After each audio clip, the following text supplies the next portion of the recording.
Zdravo svima, danas pravimo postne kuglice, a ujedno i veoma zdrave kuglice.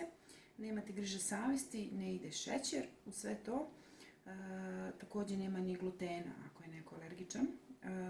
Sastoji se od svega 3 sastojka. To su urme, orasi i kakao prah.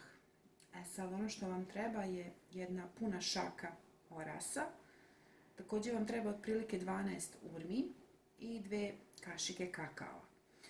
Urme ćemo da potopimo 5 do 10 minuta u toplu vodu, da se lakše odvoje od koštica i polako ćemo sve sastojke da dodamo u blender. Također u jednu čašu sam odvojila vode i po potrebi možete da sipate kaščicu 2 vode, a u ovoj izdeliji ovdje imam samlevene lešnike koji će nam služiti kao posipanje preko kuglica. Također će vam trebati i jedan mali prstohvat soli. Ja koristim isključivo himalajsku so, pa ćemo nju da dodamo.